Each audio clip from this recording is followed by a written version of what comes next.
What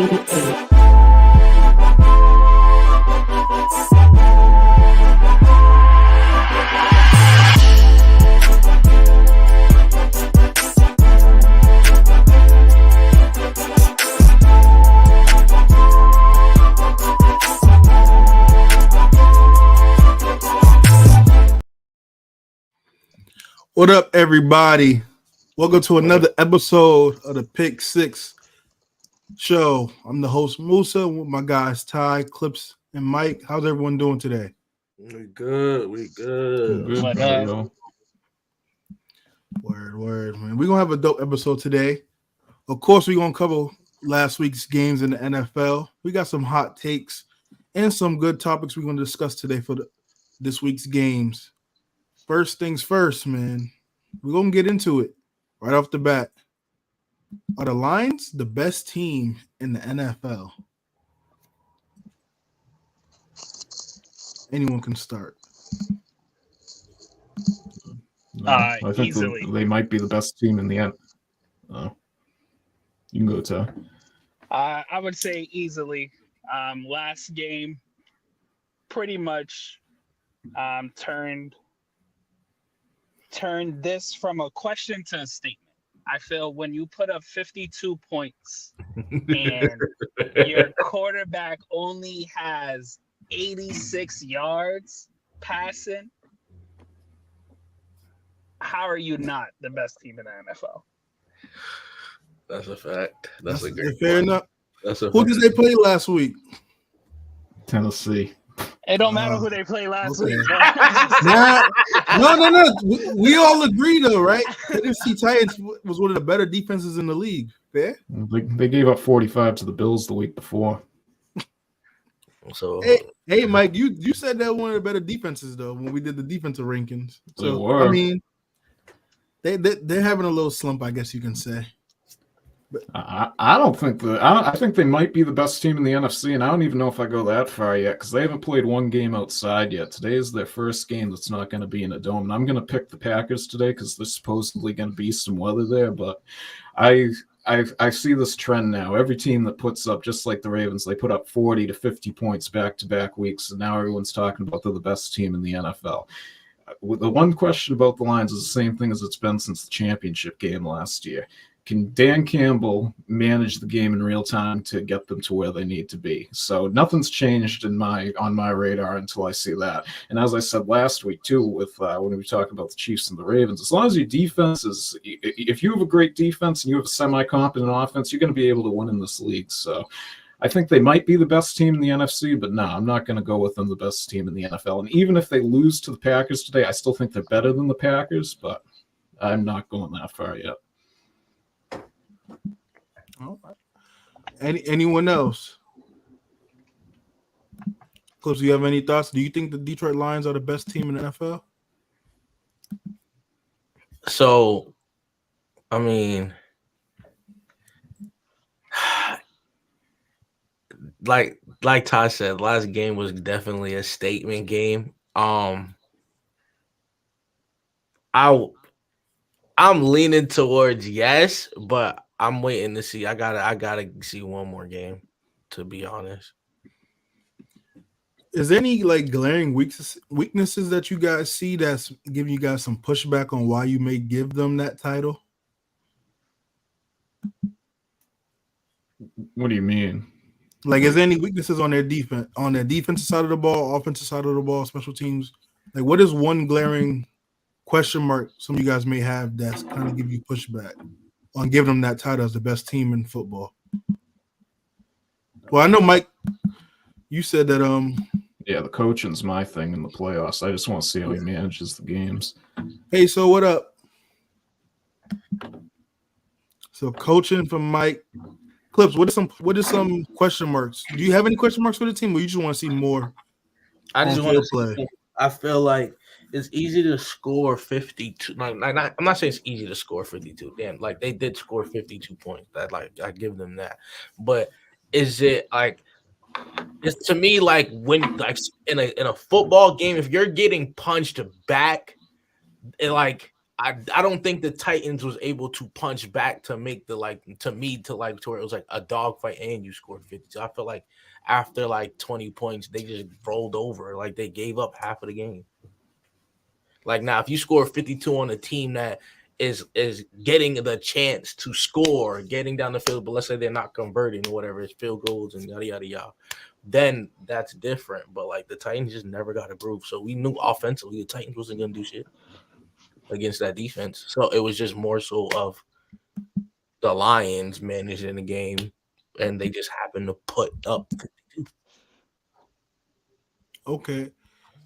Ty, any weaknesses you have regarding the Lions, or is it, or you just want to see more on-field play before you kind of give them? Well, I think you did give them the title of the I mean, best I team give in the them NFL. the title.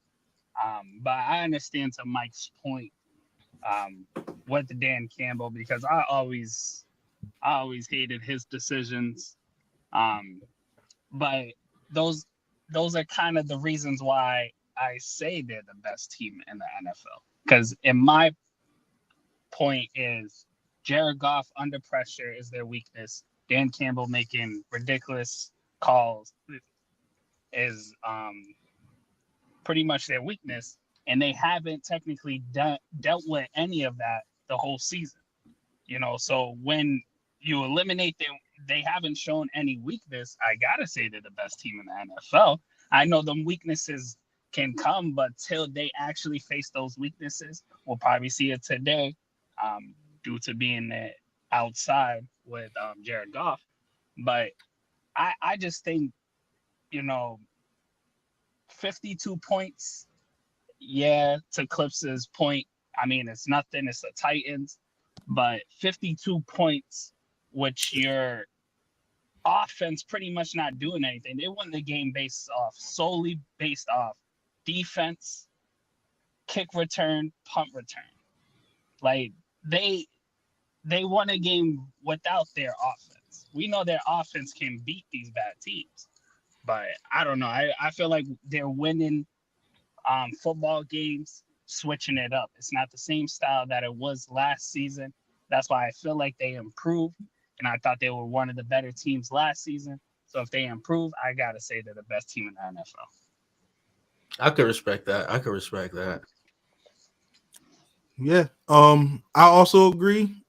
I think they're the best team in the NFL. Although for those who watched in the past, I did pick the Packers to win that division, and I had the Packers come out the NFC. That hasn't changed. I just feel like the Packers have enough on that offensive side of the ball to come out the NFC. Having said that, though, the weaknesses that you may believe or see that the Lions have, I think to Ty's point, they strengthen those things, and being on the outside now this week against Green Bay, then I can lean towards one of their biggest strengths, which would be the run game.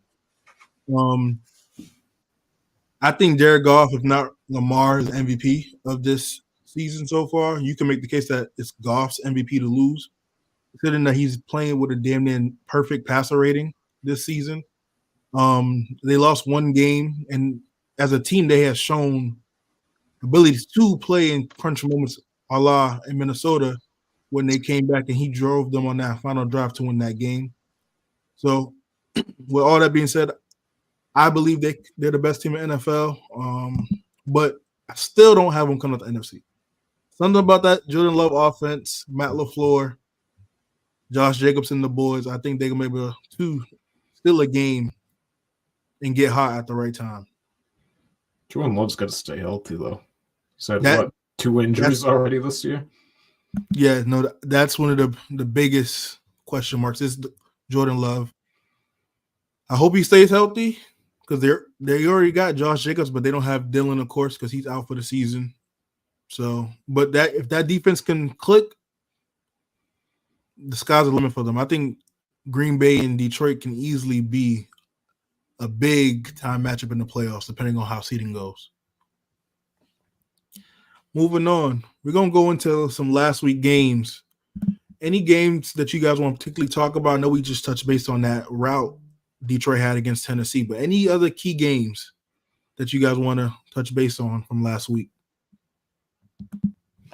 I want to apologize about what I said about Chad Ryland. I forgot that once you shake those Patriot ways, you can actually be a good player in this league. But all jokes aside, the Cardinals. I know last week when we were doing the tier list that I wanted to put them up higher, and you guys did it. So I don't know if you can call this a hot take or not, but if there's a team to come out of the West, and I'm sorry, Ty, I know you're a Rams fan, I think if it's not the 49ers, I honestly think the Cardinals should be right up there. And it's not, I don't think the win over the Dolphins meant anything. The Dolphins suck, down to be honest with you. So, but look at what they did. They came within, I believe, one score to Detroit. They came back down 13 to the 49ers. They blew out the Rams. I know Rams didn't have Nakua and Cup, I believe, but I just think the Cardinals are a very underrated team right now.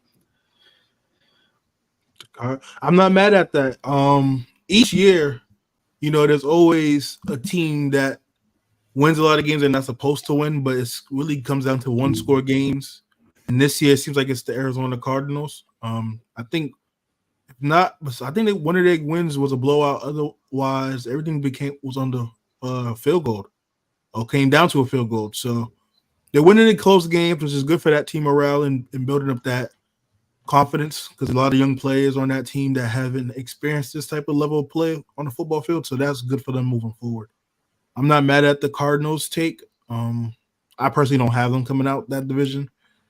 So, but Ty, what are your thoughts on the Cardinals potentially being a team to come out that division? Honestly, I'm surprised he has the Cardinals coming out of that division. I mean, to your point, Musa, there's always a team that's always in these close games. So sometimes it's going to favor you, sometimes it's not. So you really have to differentiate and really blow out these good teams sometimes, or at least 2-score games, I just don't think, the Cardinals are that team. I actually think the Rams being healthy, bias, that they're going to come out of the West. But we've seen them, beat these teams. I'm not mad about the Cardinals pick. I just got to see more from the offense. I feel like the offense puts them behind these games, then somehow the opposing team's offense basically turns the ball over and gives the Cardinals the chance, and that's when the Cardinals, prevail.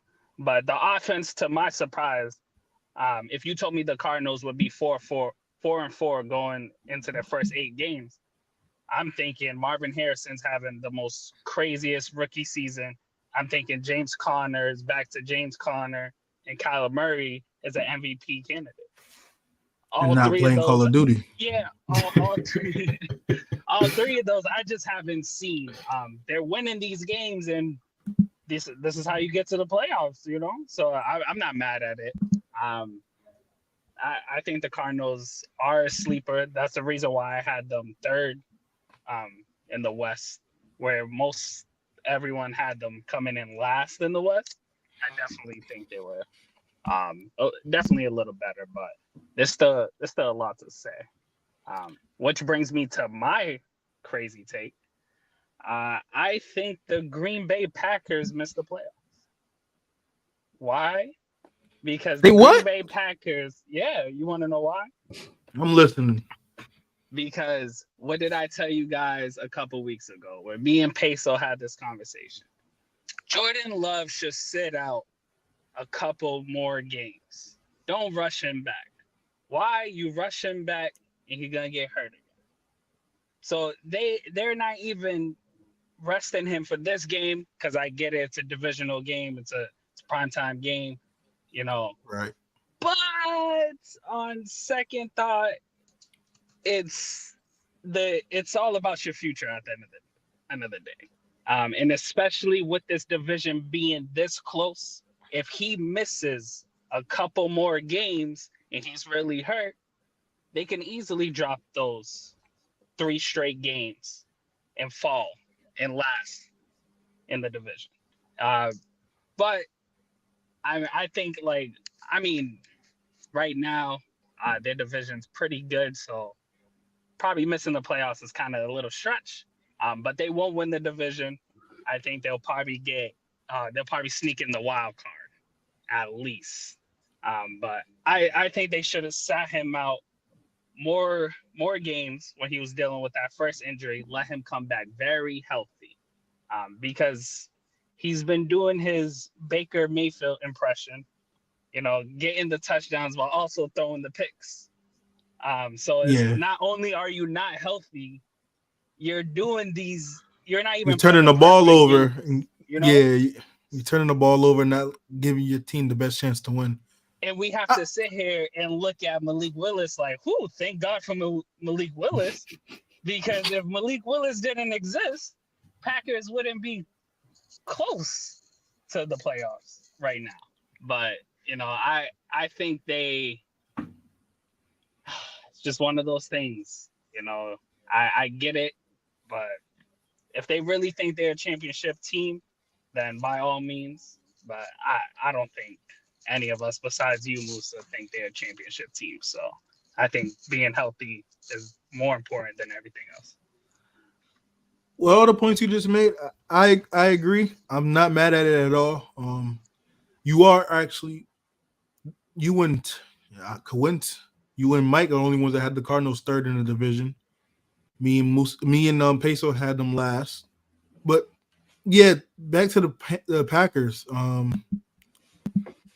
You're not wrong. I feel like they do need to sit Love out, but I think it's to the point in the season now where can they afford to? And that's to your point, right? Because it's do or die, baby. Literally what it is. And it's do or die for the Packers. That division's, especially at the top three teams, Vikings, Packers, Lions, they're all not a game and a half apart. So they can't really afford to have him sit out, especially looking at their schedule. I'm not sure if they really have an easy game coming up after this one today to where they can sit him and let Malik get more reps. So with that being said, yeah, that can definitely be the case. I guess that'll be my hot take, really, from the beginning of the year. Packers coming out the NFC. Another crazy take I got. This ain't legit, but this Clips might jump out his chair for this one, but Jaden Daniels better than CJ Stroud? Is that a crazy take? I don't know. If we're basing it off this year, maybe, but you can't really judge either guy yet. They haven't played enough games. What you think, Ty? Clips, what y'all think? I mean, I don't know. I'm giving CJ a pass for this season, because now his receivers ain't healthy. But growing up, all these rookies had sophomore slumps. It's part of the game. So that's why I give him the benefit of the doubt. I feel like everyone's hopping off the bandwagon. But that goes to show you how good of a rookie he was. That we're sitting here and we're looking still debating. We're looking at his stats this season. Which I'm not even looking at stats when I make this take. I'm just looking at the player. Who's the better? Yeah. Is it a crazy take to say that Daniels is better than CJ? Yes. Who has a better arm? A deep ball. I think Daniels does. I'm not gonna lie. I do too. He could sling it. He could sling it. I do too. That Hail Mary basically went into the end zone, so he could sling it. Who's more mobile? That's not even a question, bro. Obviously. You know the answer to that one. Who's better throwing on the run? Yeah. CJ.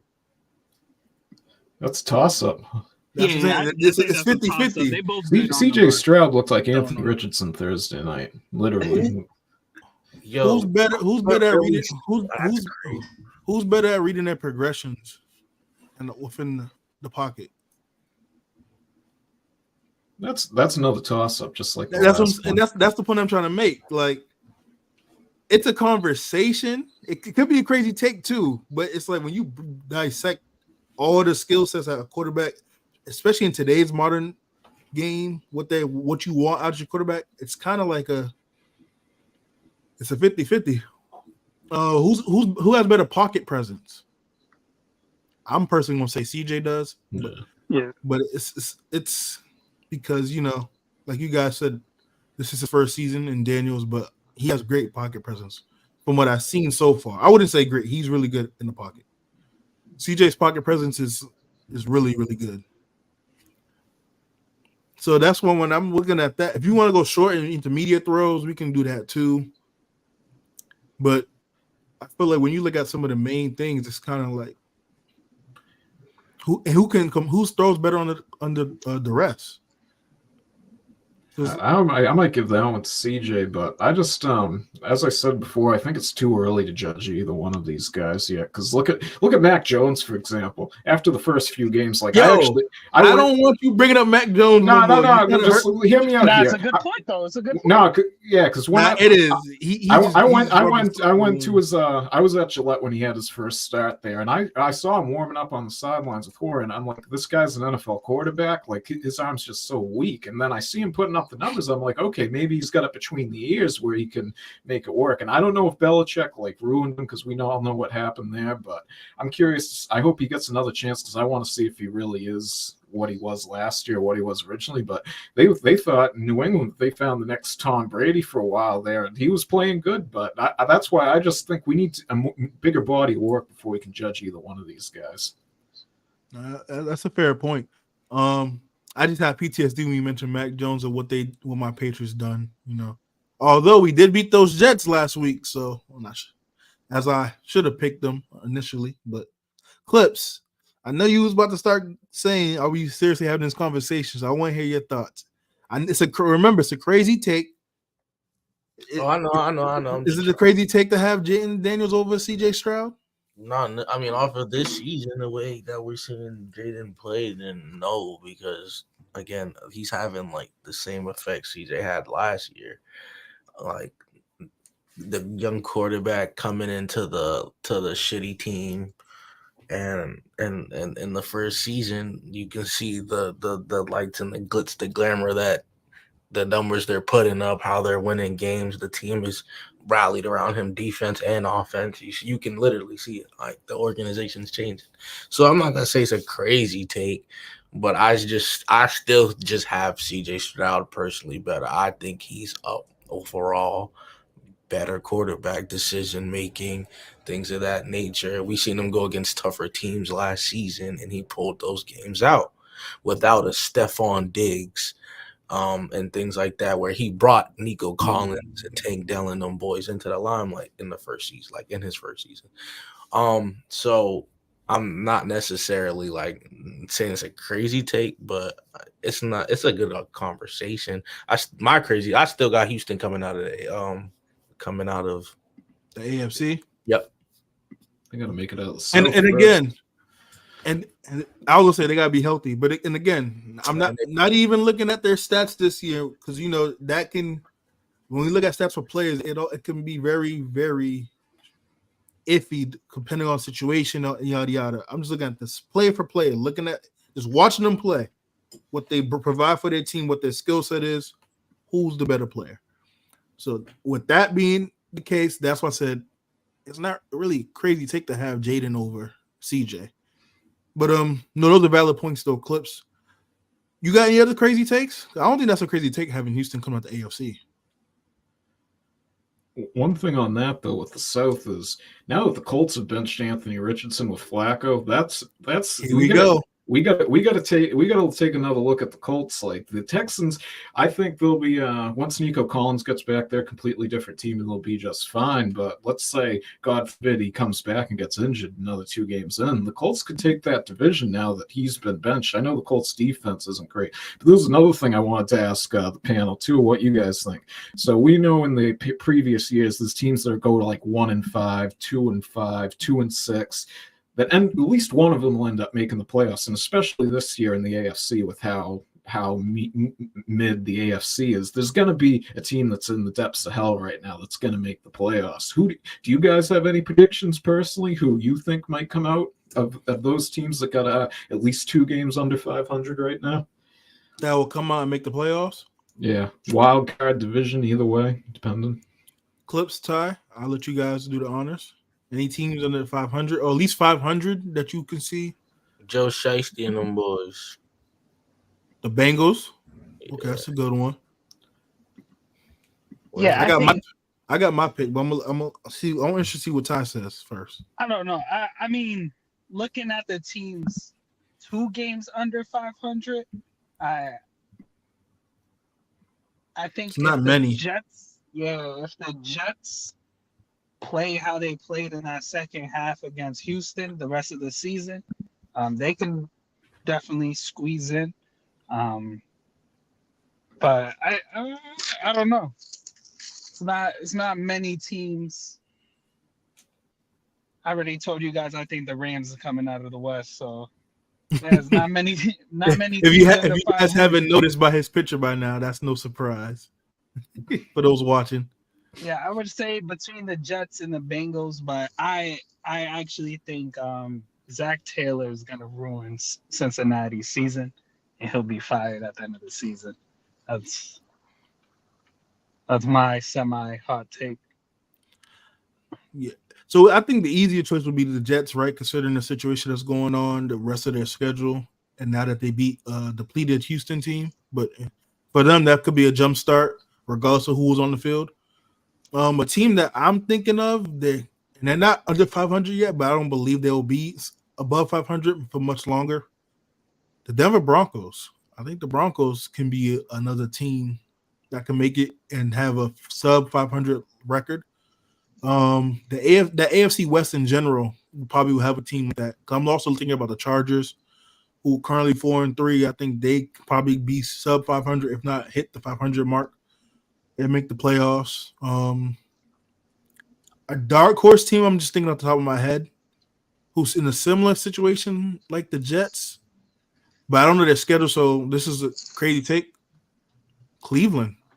What if Cleveland somehow makes it in?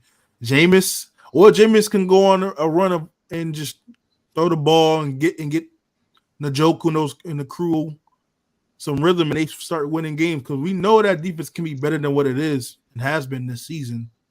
So that can be a team that could potentially get a jump start, especially after beating Baltimore last week, which will actually lean into the next segment. I just want to say one thing about the Jets real quick, though, because I know you guys both mentioned the Jets. I don't see how they can continue this. Look at how poor the coaching is with, what was his name? Corley, I believe, dropping the touchdown there before and then Will Anderson. He was out the whole second half. That's what changed that game. What did Rodgers have in the first half? 20 passing yards? So let's talk about it. We can talk about the Thursday night game between the Jets and Texans. Mike, real quick, for that first half, I believe he was 7 for 14 on 32 yards passing. Aaron Rodgers. And then, like you said, Will Anderson did not play that whole second half. Obviously, CJ Stroud was without Nico and Stephon. Tank Dell had her showing, and it was nice to see him come back and show what he can do now with a bigger role now that those guys are out. You could tell he lost a step since he had the leg injury last year, but it's just nice to see him out there doing what he does best. We could definitely talk about that game and how bad the Jets look. And just too, you said about the Broncos. I agree with you on the Broncos. Look at the schedule they've had so far. They hit the schedule lottery. And that's why I picked them as well as a potential team that can be sub 500. But yeah, man, that Jets-Texans game, what are you guys' thoughts on that game? Garrett Wilson is the guy. Say it one more time. Garrett Wilson is the guy. Thank you. And honestly, the Jets probably couldn't get anything for that third-round pick that they got for Adams. But it's the same. It's the same story every week. We keep on saying the team, they just have all their issues is more than the receivers.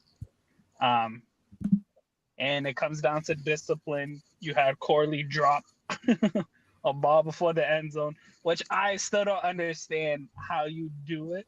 I just You get paid to catch the ball. Like, I just don't get it because it's like, to me, you would think a wide open touchdown, you're putting the ball out. You want the ball to cross first. Not let me try to cross my body first and drop the and then ball. throw the ball down. Like, what are we doing? Like, what are we doing out there, man? Yo, what I'm starting to realize is players like showboating and talking more than actually playing the game. Yeah. That's as fair. a coach, I would have lost my damn hair. With film room next day. Oh my lord! Like, I'm glad, Clips. I'm glad you brought that up because I want to get this one point across. Tyreek Stevenson. I don't know if you guys saw that. oh my god! Oh, On the Hail Mary, dude, you're fired. He's fired. Bye-bye. He is lucky. He is lucky. He is not being coached by a great coach, Rex Ryan. because any other coach would have been like, pack your bags. Yeah, Rex Ryan would have Pack your bags. You're not even coming back on the bus to Chicago. So leaving you in Maryland. But this could be a defining moment for him, though, because now he knows he fucked up. We all know. Yeah, but he's getting benched today, so yeah, it's over. like it's still a good defense. Well, So unless the defense I'm to really watch from sideline. gives up 40 points today, he's done. And it's just like, why? It comes down to the discipline, and that's why a lot of people don't like Bill Belichick.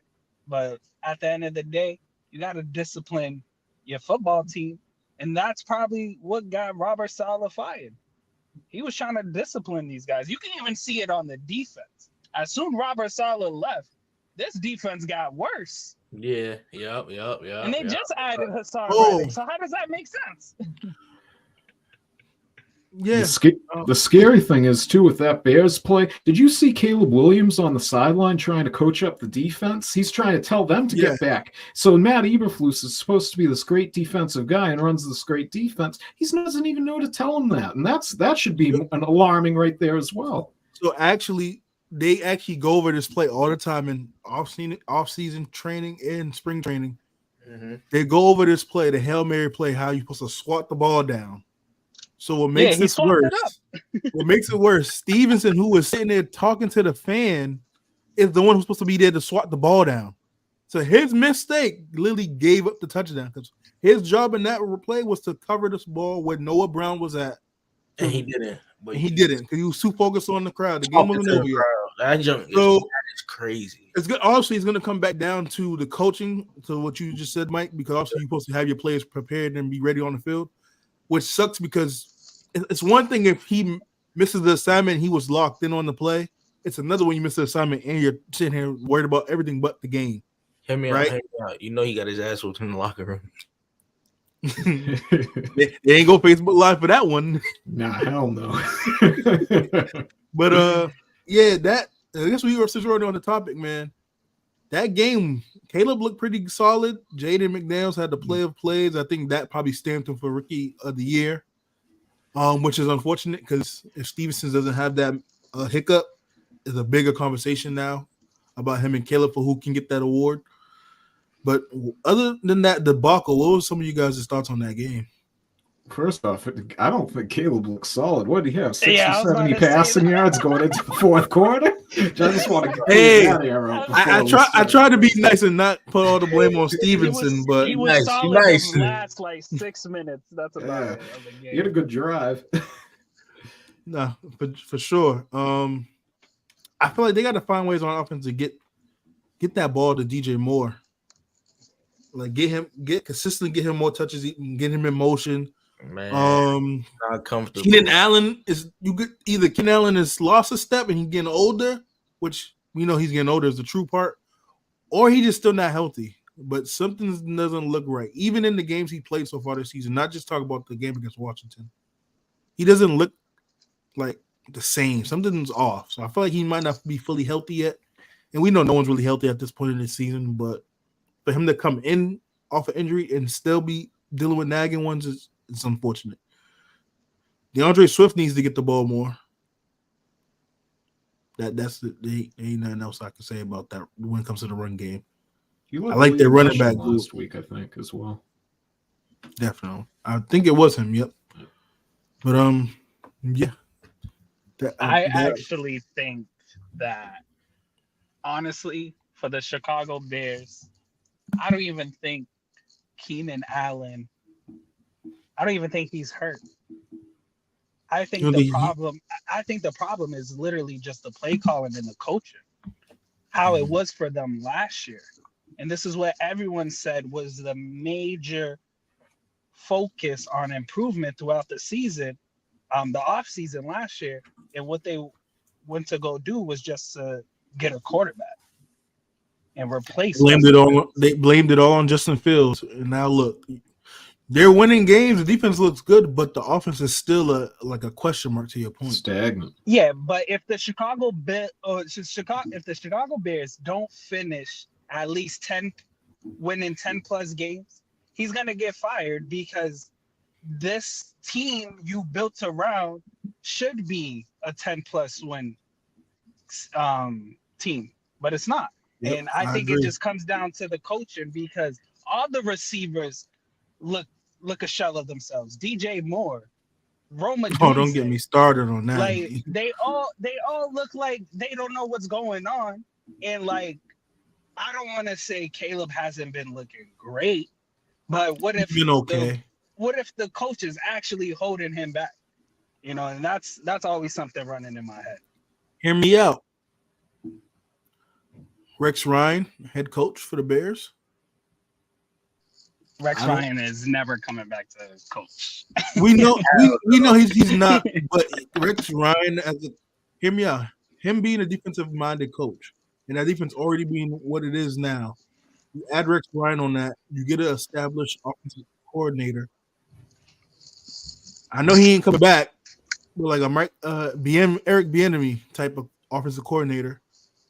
Now you give free reins to the offensive Caleb Williams, who says they can't win 11, 12 games the next season. They got the weapons. That's one of the reasons. You go get like Vrabel. Yeah. I like Mike Vrabel. Even call Belichick. Yeah. I don't think Belichick's coming to Chicago. Yeah, I don't think he'll go there either. He likes cold weather, but that's a good one too. I don't think he'll go to Chicago, but you know, the amount of teams that's going to be looking for a head coach next season, obviously the Jets, the Saints. I think they're going to be looking for a head coach next season. The Dolphins, hopefully. I pray. I don't know. I don't see the. Who Dolphins. knows? Not yet. Cliff might get another crack at the head coaching spot the way the offense is looking in Washington. I don't know if I would like it, but who says that might not be an option? Some coaches are very good in their line of work. You know, not everyone can be promoted because, you know, especially Cliff Kingsbury is primarily a good example because when he's offensive coordinator, the offenses just look ridiculous and amazing. But when he was head coach in Arizona, the offense looked terrible. Piss poor. No, for real. Another guy I want to mention who could potentially get a head coaching job, and I'll love him on the Jets if they can get a better quarterback. I know he could lead a locker room. Brian Flores. So we know that's not going to happen considering the situation. Him going against the NFL, but like him in Chicago or New York would be wonderful. So I found out he would need to have the lawsuit that he has currently, I believe it is, against the NFL dropped for him to get a head coaching job. I don't know if that's true, but I believe he would need to have that dropped because there would be conflict of interest. But one name, too, that I've seen, I actually saw some Dolphins beat writer put this up for the Dolphins, and I'd love to see him as a head coach there, but he's another defensive guy, too. And I don't know if he'd leave the situation seeing they're so good right now, but Steve Spagnuolo on the Chiefs, I'd love to see him get look at what he's doing with that defense. I know Lou Anarumo, they thought was going to get a head coaching job a few years ago. The way that Bengals defense is looking right now, I don't think that's going to happen. I think he's actually going to get fired as their DC come the end of this year, but I want to see Steve Spagnuolo in someplace next year if he doesn't stay with Kansas City. No, I agree on that point because I remember last year, even though I wanted Lamar to beat them because I just wanted Lamar to get a ring, I said the best part about Kansas City is not their offense, it's their defense because they got all those guys and they're on rookie contracts still. You still have McDuffie, I believe, is on a rookie contract still. This is the year. Obviously, they let Snead go, which I think if they re-signed him, they even better on that offensive side, defensive side of the ball, because they don't get big takeaways, but they don't give up yards. You still had Chris Jones, and then you had Nick Bolton in the middle. It's like that defense is young, they hungry, and they play very well with each other. And a majority of their players, like I said, on rookie deals. You can keep building onto it. Steve Spagnuolo is definitely a great name that can come up. And I would love to see him get a head coaching job as well. All right, we're moving on. Another game that I wanted to touch base on real quick was the Falcons and Buccaneers game. Buccaneers lost by 5. They have lost to the Falcons twice and now been swept in that division. I want to give some light to the Baker because he played really well despite not having Mike and Chris Godwin. Unfortunately, that was the game I was saying that they was going to beat Atlanta after they lost that game in Atlanta earlier this year, but obviously injuries happened, so the team wasn't the same. But how you guys feel about Atlanta? This is their division I feel like to lose at this point. Atlanta's record is inflated, and I'll tell you why. Because I believe they are 3-1, or no, 4. No, they're 4-0, I believe, in the division, and then they're 1-3 outside the division, I believe. So, and that division's terrible, quite frankly. Other than the Bucs, the Saints, and the Panthers, they're no good. So, I'm not sold on the Falcons, but the NFC South, going back for years now, has always been the weakest division in football. Pretty much what did Brady win it with an 8-9 record there, I believe, 2 years ago. So I think the Falcons will come out of the division in first place. I know I picked the Bucs originally. I can't, unless they go out and get a wide receiver off the market, I can't see that happening because Cade Otton's great, but that can't be Baker's only option. But I think the Falcons must be an easy out first round. I keep saying it. I'm going to keep saying it until my voice go away. Hunter Renfrow. Yeah. Mike Thomas is still available. Especially the way Baker throws the ball. Hunter Renfrow will be – he obviously ain't going to be Chris Godwin. But for what Chris Godwin provided, especially coming in the slot, Renfrow can be very serviceable in that role. So I would love to see them guys get signed somewhere. Real quick. We have a comment here. The rest go on. Detroit win it all. Vikings fans showing that appreciation. Well, I guess you like my comment in a little bit. Sorry. I was say they might hate me because I had the Green Bay coming out that division and the NFC. But I believe that Detroit is the best team in football. But go ahead, Mike. What was going to be your comment? We'll wait till we get to the fraud section, but one of those teams mentioned in there, I'm going to be mentioning for that. That's why I said just be careful a little bit later. You might not like my comment. I'm just giving them a warning ahead of time. Yeah, man. The next game I want to touch base on from last week, Buffalo routing Seattle. Seattle could probably be another team that could be sub 500 that can make it possibly. But no, the Bills. Oh, we know. I'm sorry, Ty. We know. Rams. No, Rams not even that.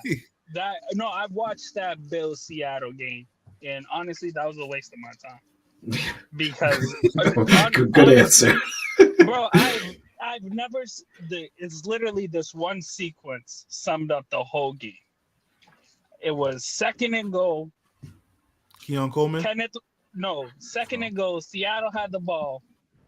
Hands it off to Kenneth Walker. He gets stuff. All right. 3rd and goal. Run it again. He gets stuff. All right. And the nerds in the office, like Mike likes to say, the geeks up in the office. Oh, it's 4th and goal. You gotta go for it. 4th and goal. Pick the field goal. Geno Smith trips. He trips. Turnover on downs. Get out of here. This team, I don't know, bro. When they win games, they look like a great team. But when they lose games, they look like they don't even belong in the league. So that's why I can't. DK didn't play that game, right? DK was out that game, I believe. Or did he get hurt that game? Yeah, I think he got injured. I don't remember. I know he's not playing today regardless. Yeah. Either way, it didn't matter. But how about Buffalo? You know, I said it in the beginning. But they got to win the record. Team. Seattle's a bad team. For sure. Buffalo's gonna beat on these bad teams. I'm waiting for them to face this amazing team because we saw them drop 3 straight not too long ago. 2 straight, I believe. Yeah, 2 straight. Real quick, I'm putting back the comment to the old comment because I just realized I had to think about the name. There's a B in here. That there it is. My apologies on the mispronunciation. But there's a B in here. Thank you for the comment. I know that Buffalo's been beating up on bad teams, right? But hear me out. Remember I said when we did our predictions, I said if the Buffalo Bills have a winning record and Allen has the stats, he can probably win MVP. Now, I don't think he's going to, considering the way Lamar and Jared Goff's been playing, but he's definitely creeping up to be a dark horse if he continues to keep winning games and his numbers is looking good, especially now as weeks go on, Cooper gets a little bit more comfortable with knowing some of the playbook. Because for those who don't know, an NFL playbook is, especially depending on who's the coach and the scheme, going into it halfway through the season can take the whole season, if not some off season, to get adjusted. Joseph Austin said, "Who the hell is going to outscore the Lions?" The Green Bay Packers. It doesn't come to outscoring them. It's just if a defense stops them, that's when, or Dan Campbell makes a bad decision on 4th down. That's when shit's going to get real for them, and they're going to have to see how they respond to adversity. But I don't even know if we'll see that in the regular season. It's going to all come down to the playoffs. They're not missing the playoffs, and can he get them to the Super Bowl? Yeah, no, and like I said, the Green Bay Packers. One thing that we all know, this question marks on that defense for Green Bay, but we do know this: when Green Bay's offense is going, they can put up points with the best of them. And they put up points in bunches. So I like Green Bay's chances. That's just one team I thought at the top. Whenever Kansas City can get their act together, who knows? They might be able to put points up with them. And it might not have to be 30. It could be under 25. You know why? Because Kansas City's defense can get stops. Joseph also said, Packers' only chance is turnovers. Lions are just scary. I agree. But turnovers can definitely play a big role in that, but if they, let's say, because we're not going to talk about today's game, let's say they play in the playoffs, let's say divisional round, and let's so happens to my knowledge, right? Because I have Packers coming up the NFC division to win that division, the NFC North. Let's say they play Detroit in the divisional, and it's in Green Bay, and it's snowing. It's a snow game. The offense might not be as potent outside, to Mike's point from earlier in the show. So that can vary for sure. He says it's going to be 52 rainy and wind is in the forecast for today's game. That's why I got the Packers today. Hey, I mean, it might be a dogfight game, but like I said earlier, Joseph, I don't know if you was on yet. That's why I believe they were the best team in football, because a game, weather like this, they can lean into their strength, which is their run game. Which I don't know if they're going to put up 50 points or 30 points today, but they can kill the clock and limit Jordan Love's ability to be on the field. I'll let you guys chime in, though. Joseph has another comment. Packers lose this game, and they got no chance at the North. That's fair. I agree with that. That's fair. I can acknowledge that for sure. Anyone else got thoughts on that? Can the Packers still manage to win the division if they lose today's game? Hell no. my guy Clip's coming out here like One Punch Man. Yeah, the ad-libs guy. Well, this goes with my hot take. This is why I don't think so. I think the Lions beat the Packers because Jordan Love not healthy. When that pressure comes, he's gonna turn the ball over. Exactly. Detroit has been still creating the pressure without Aiden Hutchinson. So that's one of the few things that I actually love about them. When they create that pressure, Jordan Love's gonna turn that ball over. And once you let Detroit's defense gets you in the game, it's over. All Goff has to do is not turn the ball over. You know? So it's gonna come down to who turns the ball over less. I actually think the Lions win. They've been beating up on the Packers the last couple years. So that's true.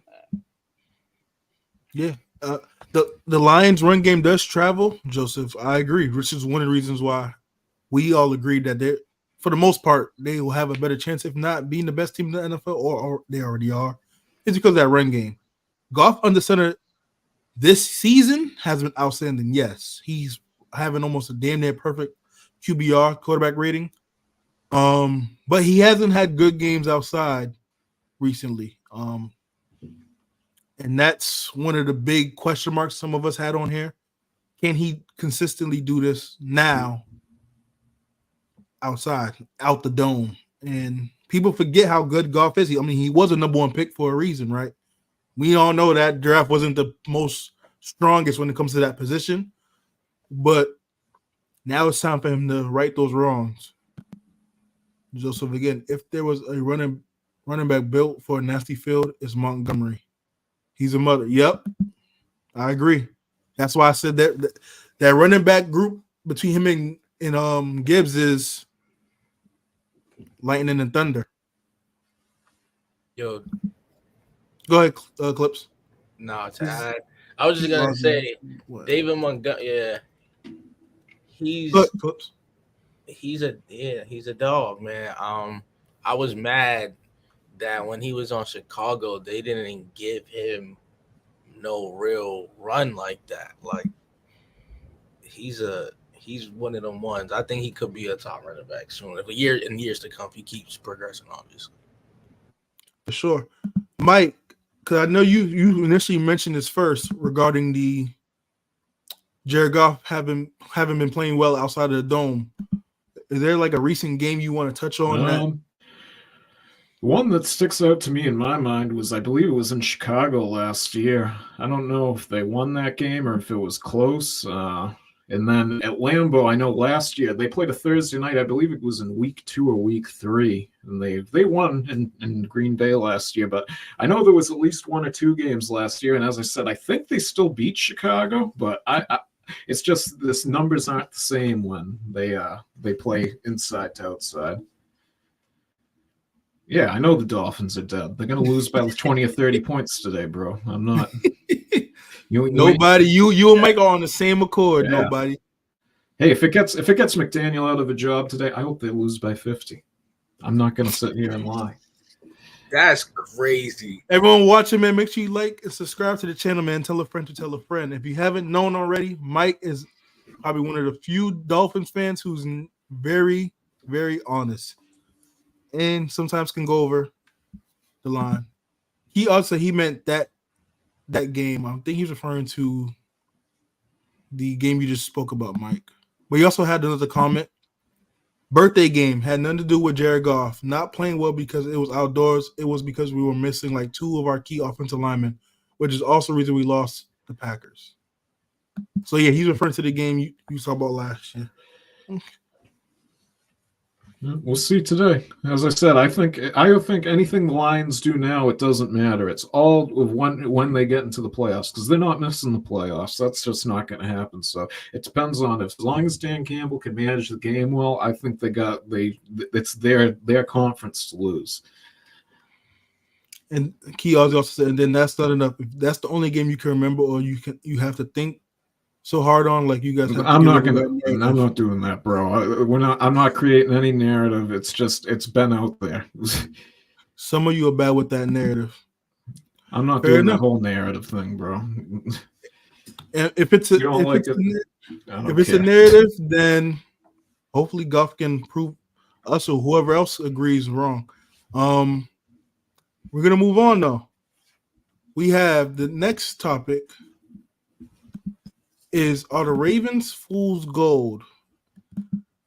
And now, the reason being a topic, I don't think they're fool's gold. It's because they also lost to a depleted Cleveland Browns team, Jameis Winston. Key touchdown at the end of the game to win that game. This is mid-season grit or grind time. For sure it is. But do you guys – I'm going to have Mike start off. Are the Ravens fool's gold?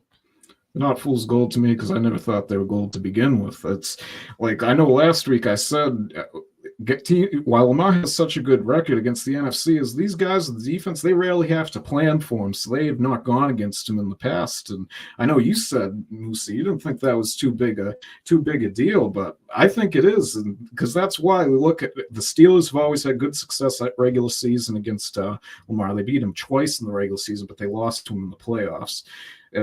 The Browns were able to yesterday. I think that had more to do with Winston being in from Watson. They got a sugar high off the new quarterback, and we'll see what they do in the future. And they're a much better defense at home than opposed to being on the road. But I believe I saw a stat too where Henry, any game he goes under 90 yards is where they don't win. And I find that interesting because against the Bengals, when they put up all those points, if the kicker hit that field goal, he wouldn't have that big run. He still would have stayed under 90. So that might be the key for them. But I'm interested to see what happens with the Ravens. I don't think Deontay Johnson's going to make all that big a difference because he's the number one option in Carolina. We saw what he did with Pittsburgh, and we'll see what happens here. But I think they're just more of a run-oriented offense, and they got to load up on the defense if they want to make a run this year because that pass defense is terrible. Yeah. Ty, Clips, I'll let you guys take it away real quick. I'm just going to read Key Ozzy's recent comment before about the Lions. It's not so much about the division for the Lions this season. It's about the number one seed. And I'll let you know that we're on a different level than these cheeseheads. They're thinking division. Okay. No, I went out on a limb and said crazy take. Packers can come out that division and come out the NFC. It's a crazy take. If I'm right, I look like a genius. If I'm wrong, so be it. I think we all agree the Lions are definitely title contenders. Nobody also made a comment. Until the Ravens beat the Chiefs in the playoffs, they are what we have seen. What they do in the regular season needs to be seen in the playoffs. And I agree. And I think adding Henry can hopefully, I'm praying, can make that difference to keep Mahomes and other quarterbacks that have to play, like a CJ Stroud potentially, off the field. Joseph with another comment. Browns game is curious. Ravens better than that, I assume. Yeah, I assume they are better than that. I mean, it is still a divisional game. We understand those games, especially in that division. It's always going to be tough in dogfights. I feel like the Ravens, the offense is not so much the issue. I feel like it's more so the defense. But I'm going to let Ty and Clips, get a stab at this. What you guys think about the Ravens being fool's gold? I just think that it's nothing to do with the offense. The offense, it's the same thing every time. The offense plays a good game, then the defense just chokes it away. They can never put the game away. So that kind of makes sense why what Derrick Henry's rushing yards you basically need Derrick Henry to give you that big run to put the game away. If you're not going to get that, you're not going to put the game away. Honestly, the Ravens literally dropped the most easiest interception I ever seen they could have easily won the game. Jameis Winston didn't even need to throw the ball. He threw the ball and it just dropped out of the defender's hand. Silly things like that is the reason why you lose. So the Ravens, they just gotta hope they put up 40 points on offense, or that's it. I mean, there's a ceiling to that team. It's nothing much they can do. I feel bad for them, but it's kind of easy recipe to beat the Ravens. As long as you can get it to a competitive game, you can pretty much guarantee the defense to bring you in reach of winning the game. So, and I'm gonna touch on that last part you said in a little bit of time, but I'm gonna let Clips give his comments on this. Is the Ravens fool's gold, Clips? I wouldn't say they're fool's gold. I just more so I agree they're a regular season team until Lamar can show me that. Well, I'm not even gonna say Lamar because Lamar's Lamar. Until Todd's point, the defense can actually put a game away and make crucial stops in key moments and not fumble those key moments, then we're just gonna say they're a regular season team and they're gonna be good in the playoffs, barring who they play. But when it comes to those big games, and the lights is bright, their defense fumbles. Or sometimes it could be like Lamar just has to do too much. We've seen a couple games in history where it's like offensively Lamar has to carry them and things of that nature. So I'm looking for this playoffs to see, like, I think Deontay Johnson's actually a good pickup, to be honest. He's another speedster. He's small. He can help that receiving core on certain downs. Knowing that he's a speedster, they might run him in a different way. So I just need to see the defense make a couple stops and certain players step up. Mark Andrews, please step up in the playoffs, and make big plays. I think the Ravens getting Derrick Henry is good, but I don't think that changes nothing for the playoffs, to be honest. Like, we know what he's gonna do. We know what they're gonna do with him. They're gonna run the ball. But other players have to make, when Lamar has to make those passes and the run game is not working, we need those receivers and people to get open. We need the defense to make key stops and not cost big plays. So Fool's gold, no, but I think they're gold. They just ain't playoff gold yet. Okay. Fair enough. They're like your granddaddy's old pocket watch. You don't want to get rid of it because it's valuable to you. But like, you get what I'm saying? If you get a chocolate there. I like that analogy. Fair enough. There's a couple that I want to unpack, right? All you guys made some great points that I want to touch on. First, I'm gonna touch on this Cleveland game first. And for those who don't know, I definitely don't believe they're fool's gold. I want them to win the Super Bowl this year. They're my favorites to win it. Just like I had them winning last year. Unfortunately, they choked against the Chiefs. But real quick, I'll touch on that Browns game. Yes, they had the easiest pick you can have ever in a game that you can at least remember. And then they topped that off by getting a blown coverage touchdown to lose the game. The defense is their biggest weakness. I believe Marlon Humphrey got hurt that game as well. So it's already adding to the depleted secondary that they have.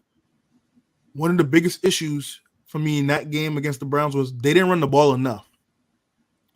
Derrick Henry had 11 carries that game. You got him there for a reason. In a game like this, you need to run the ball more, especially with us all knowing that the defense, it's unfortunate to say because when we think about Ravens, Steelers, the defense is one thing that we don't think about to be the weakness. This is their biggest weakness is the defense, especially the secondary. They need to run the ball more so that way they'll limit the times the defense is on the field, keeping them fresh, especially with them being depleted on that back end. They didn't do that enough. And with the game being close, to Ty's point, you're in a shootout, you give yourself the best chance to win, especially going up against that defense. And it showed against Cleveland. So that's that for that game. As a whole, when it comes to Baltimore, I feel like the Deontay Johnson trade is kind of like the Devontae Adams trade in New York. It's a nice addition, but it doesn't change anything. You put the Band-Aid over it, but it's still not going to cover up the fact that you have glaring issues. And it's that defense. I think he helps. I think you have a legit solidified one at least. Is he the top when it comes to 1A receivers? No, but he's serviceable. He helps in third and manageable. The reason why it doesn't really get you over the top is because you have the run game with Lamar and Henry, and even Keaton Mitchell, who's now off IR, which I think is going to help huge on that run game and third down passing game with Justice Hill. If the offense ain't putting up points and then it's not blowouts, you're going to have to rely more on that defense to win games, and I just don't see that being the case with them. Until they at least get healthy, which, like I said earlier in the show, no one's really healthy at this point and moving forward. I just don't see how they can manage this without giving up games like these that they did to Cleveland. Now, with all that being said, I still got Baltimore coming out because it's more of a biased pick because I want Lamar to get that Super Bowl. But if I'm being realistic, if you're going to go against Kansas City in Kansas City, I don't see how you're going to beat them with the way that defense has been playing all year. I just don't. Which is why, like I mentioned, they need to run the ball more to keep Mahomes, Stroud, if Burrow can make it into the playoffs. Hell, Pittsburgh, those guys off the field. That's their best chance to win. And that's why I believe they can win still. So that's that. Anyone else got lasting comments on this? Well, we're on the subject, so I know we got a lot of Lions fans watching right now, and I know I gave them a little bit of criticism early, but you're going to like this, and I know we had the Vikings comment early. I think the biggest frauds in the NFL right now are the other purple team. It's not the Ravens. I think it's the Vikings. As soon as they get off script, it's not good. Look at them in the first quarter. They put up all these points. You get to the second half, they've gone missing recently. And Sam Darnold, he's regressing each week. So I just while we're on the topic of frauds, I think without a doubt the Vikings are trending downwards. And I don't know this for sure, but I believe I heard that they've missed the playoffs before when starting off 5-0. I don't know if that's true. I believe I heard that, but I think they could be in danger of that this year with how good that division is. Yeah, I agree. I don't think anyone on here predicted the Vikings to have the hard start that they did. I believe we all had them on the bottom of the division because of the quarterback was the question mark. Especially with J.J. McCarthy being out for the season, no one expected Sam Darnold to start off the way he did. So the Vikings could potentially be the real fool's gold. Definitely. Now, real quick, for those watching, anyone that's new, make sure you like, subscribe, tell a friend to tell a friend. If you are new, we did start a prediction series, a pick'em challenge at the beginning of the season. Real quick, right now we're heading into week 9 for the NFL, and I think we just concluded week 10 for college football. Yeah, I don't know. So what we do, Mike will give us some picks for the week. We can either take the spread or we can take them straight up. Currently, we have Clips in the lead with 184 points. I'm right behind him at 183.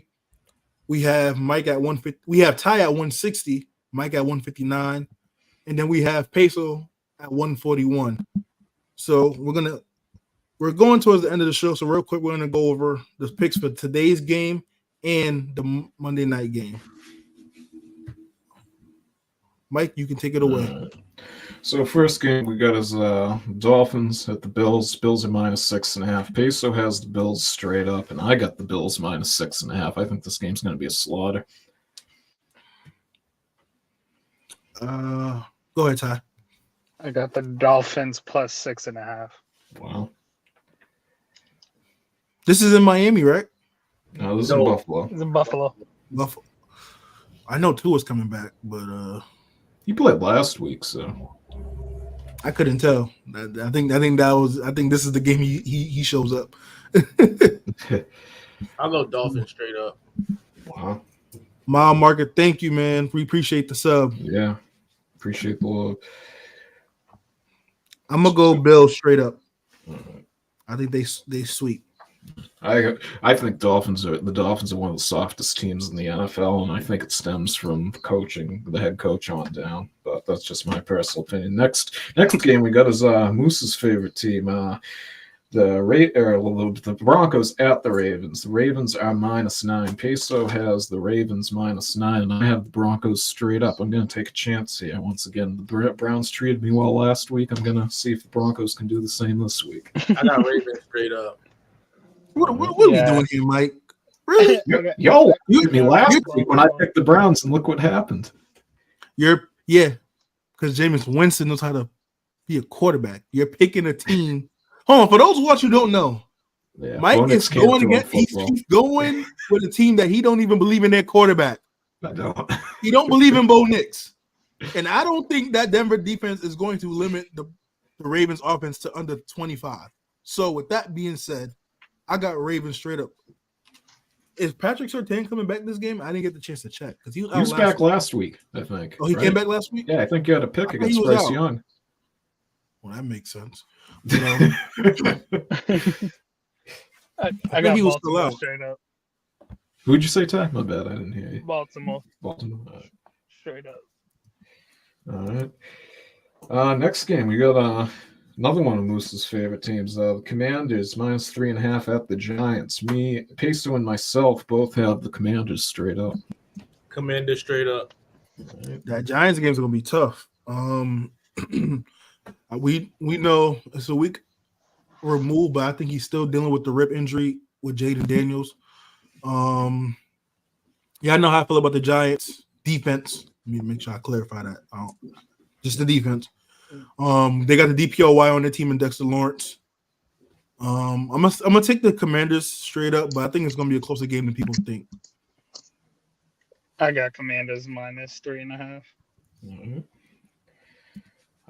Fun fact: I think the Giants only. I don't know if this is well. Fun. I think it's a fact, but I think the Giants only have one offensive touchdown at home this year. And you look, Daniel Jones is a complete different quarterback on the road and at home. And for people who like to bet too, Giants under on the game when Giants have a home game. They've been hitting for years. So that's a nice try too. Any y'all are in the betting markets. Next game we got another one of Moose's favorite teams. Wow, it's a continuing. Everyone's trend. my favorite, huh? Yeah, wow. We got the Patriots at the Titans. The Titans are -3.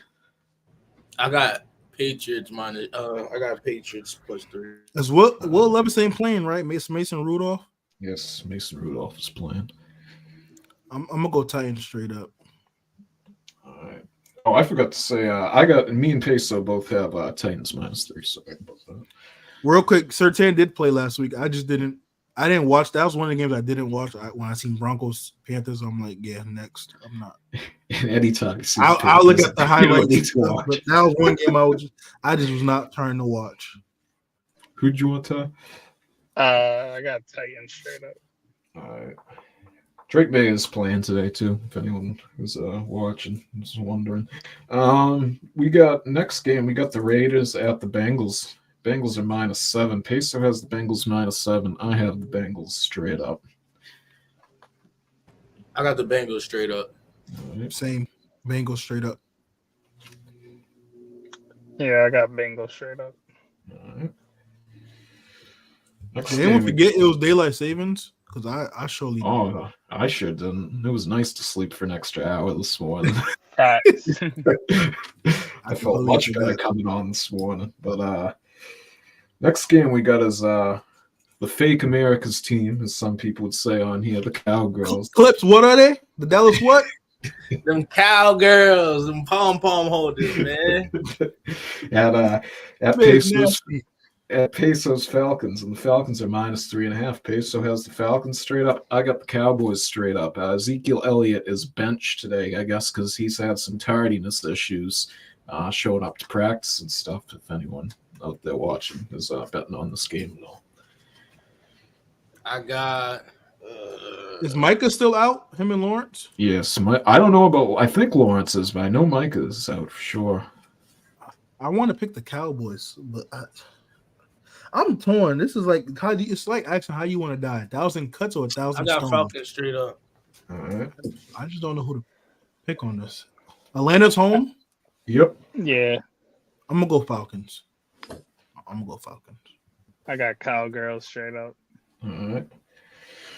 I got Cowboys. I got Falcons straight up, by the way. All right. Next game we got is Chargers at the Browns. Chargers are -1. Peso has the Chargers -1. I have the Browns straight up. I think Wentz gets another dub. I'm gonna go Browns straight up. Right. Brown straight up for me. Right. I got Chargers straight up. I knew that one. I shouldn't even asked you. I wanted to pick the Chargers, but I don't know. I think Myles Garrett might have a feast on that O-line. The problem is they can't get touchdowns. What did they have against the Cardinals there? They had 350 yards passing and no touchdowns, 5 field goals, something like that. You got to be able to convert. For those who play fantasy, if you didn't pick up Cedric Tillman yet, get him now. You ain't got nobody else to throw to other than Njoku and Judy. Cedric Tillman has been Winston's favorite target since he stepped in last week. So. That's true.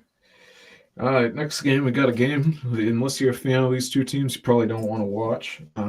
Got the Saints at the Panthers. Saints are -7.5. Derek Carr is back today, I believe, and Taysom Hill is as well. Peso and myself both have the Panthers I'm sorry, not the Panthers. The Saints -7.5. I got Saints straight up. Remember we had that topic of the Saints legit before all the injuries?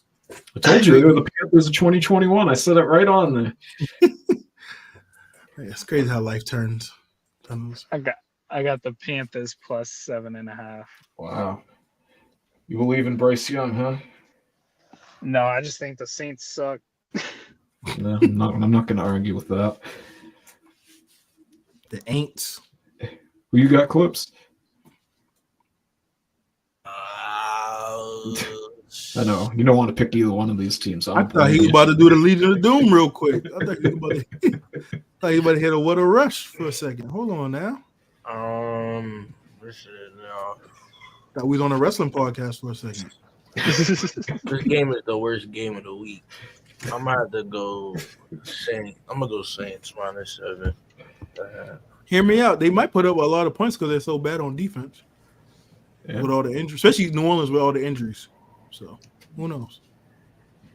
Well, I'm going back to the well for the trusty bet of Bryce Young to throw an interception. I just pray that they don't pull him and put Andy Dalton in because that could mess that up.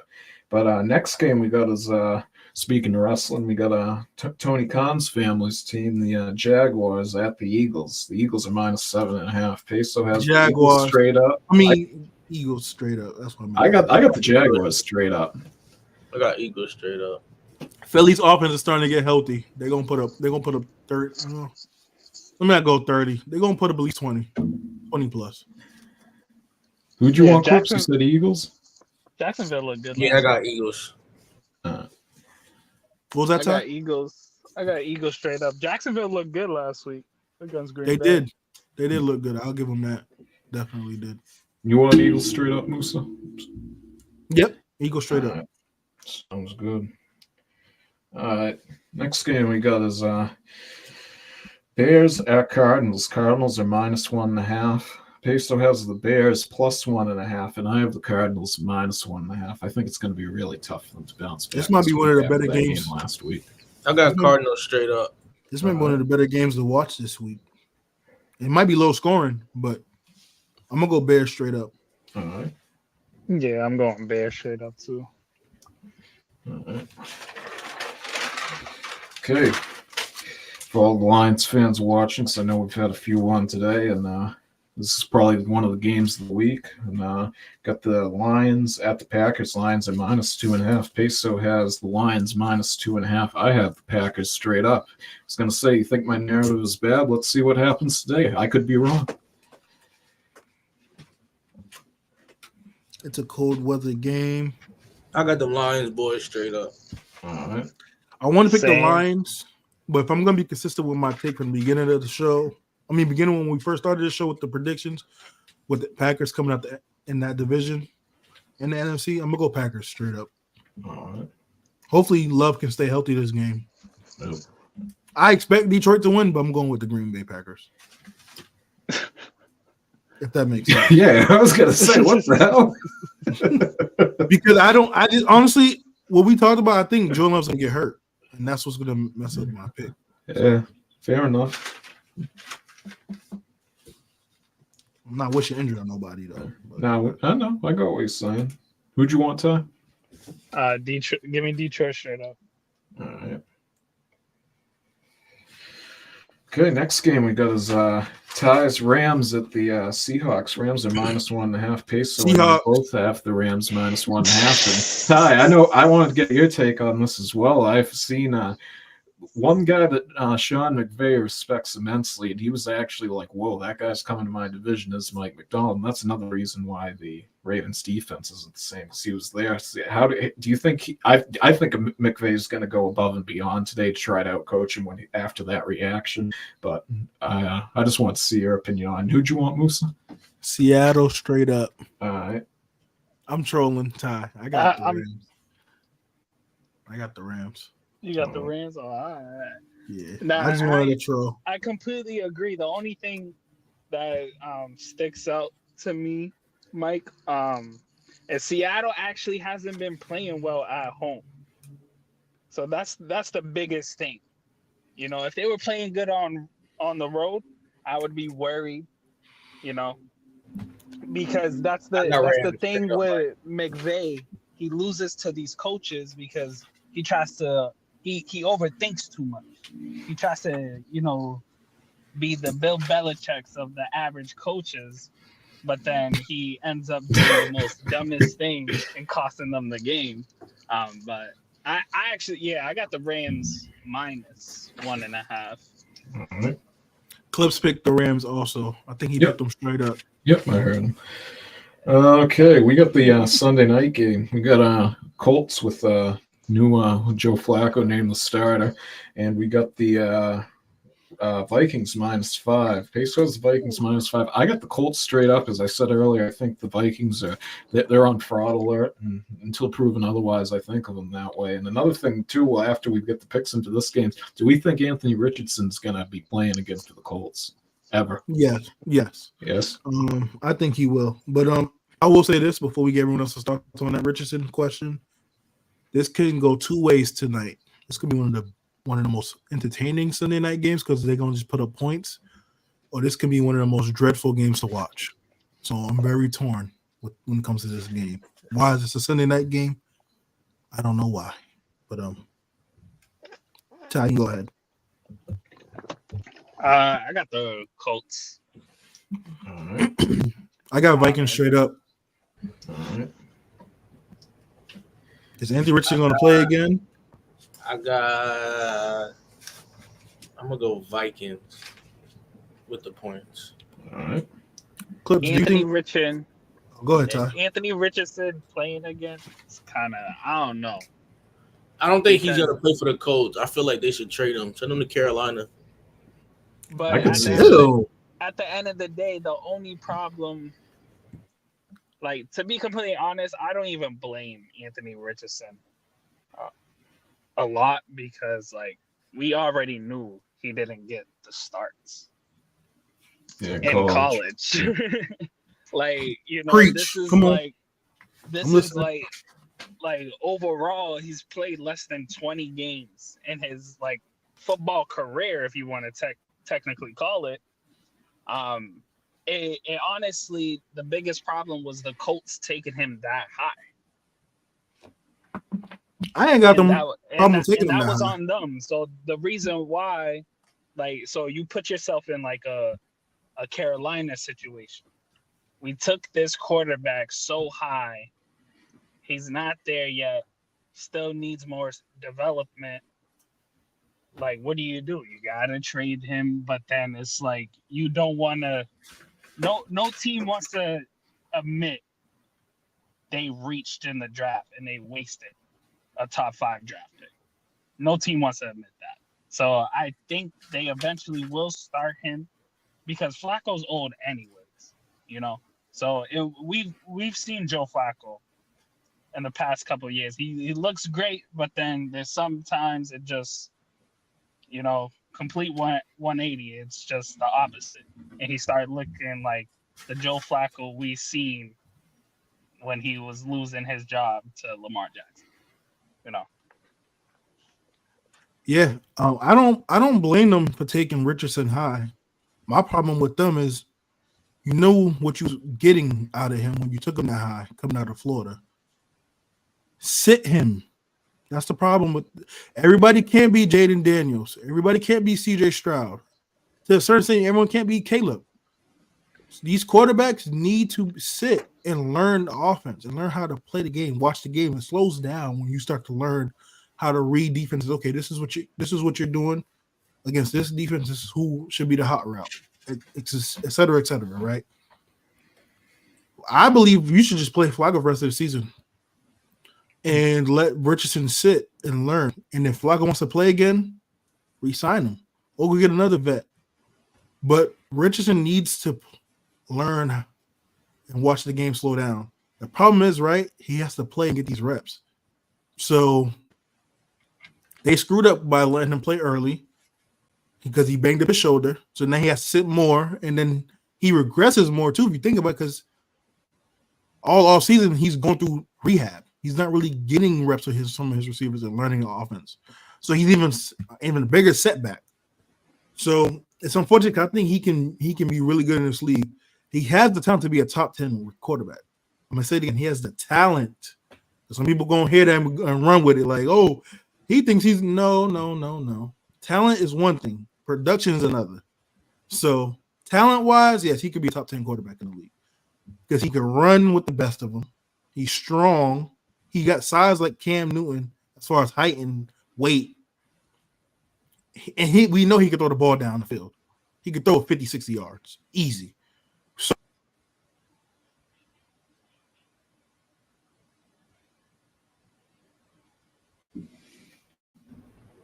it just kicked him. I know it did. Oh, yeah.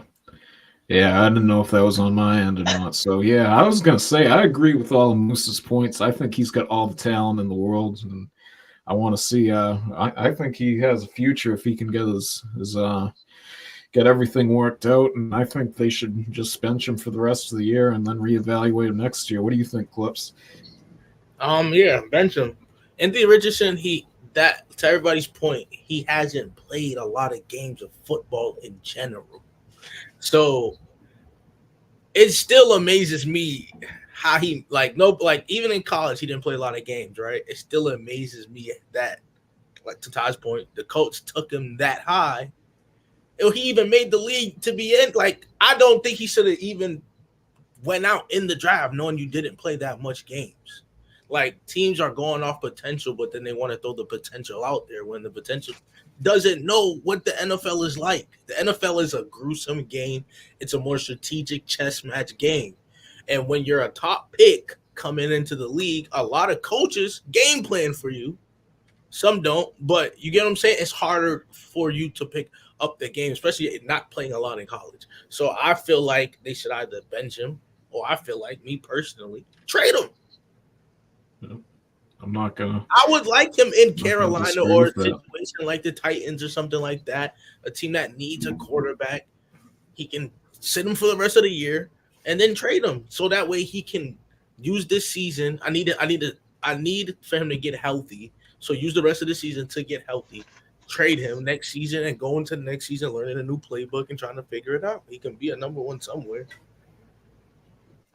Yeah, no, I agree. I agree 100%. I think the kid's got all the talent in the world, and I just think they need to develop him. And I think the same thing with Drake May too, with the Patriots. I don't know what they're doing putting him out there. He's had 2 injuries now and 3 starts. That should just be the sign right there. And there's going to be sellers at the trade deadline with Kendrick Bourne possibly going back to San Francisco. I've heard the Cowboys are after Tyquan Thornton. There's no reason to be playing these kids right now and develop them for the future. Like, look at what happened with Jordan Love.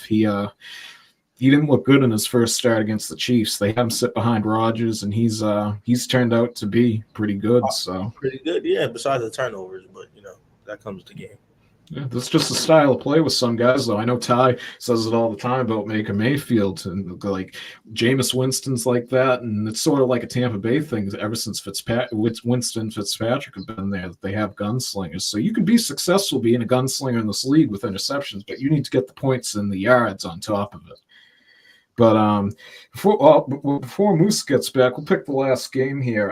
Tampa Bay at Kansas City. Kansas City is -9. Myself and Peso have Kansas City straight up. I got Tampa +9. All right. I got Kansas City straight up. All right. Sounds good. So that's it for picking the game. So seeing if Musa is going to come back on here. Anything you guys want to add before he comes back?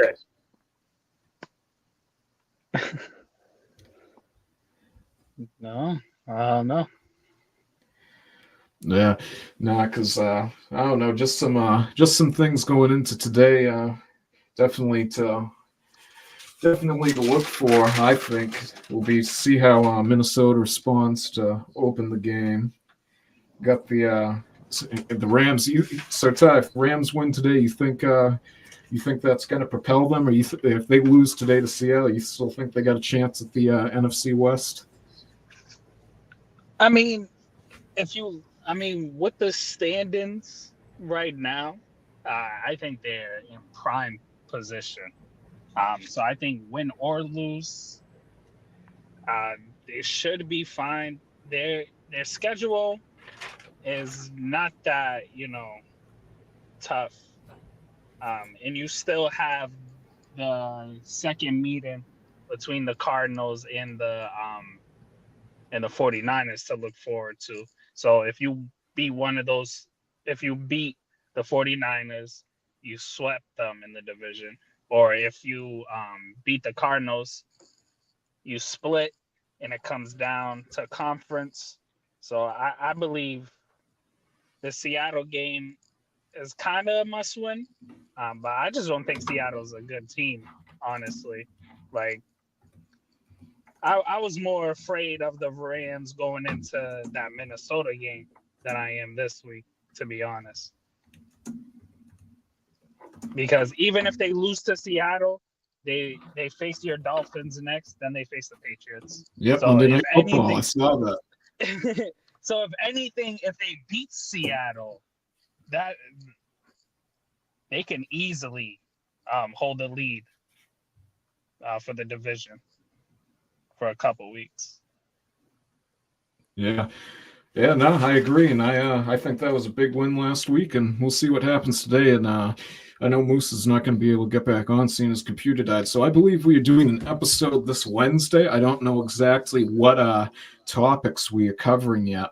So I believe we're going to be on around 5:30, 6 o'clock. That's not confirmed yet, but I'm sure we'll keep you posted on the YouTube channel because we usually post the video upcoming a couple days in advance. So thank you guys for joining us today, all the Lions fans. I hope y'all win. I know y'all didn't like what I had to say about the Jared Goff thing. And hey, man, I understand. We'll see what happens today. And great stream from everyone today, and we'll see you guys next week. Peace.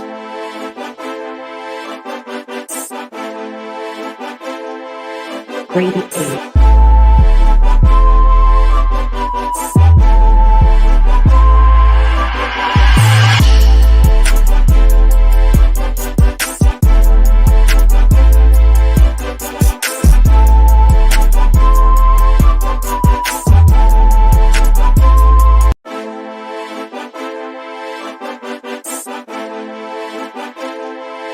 Gravy Tea.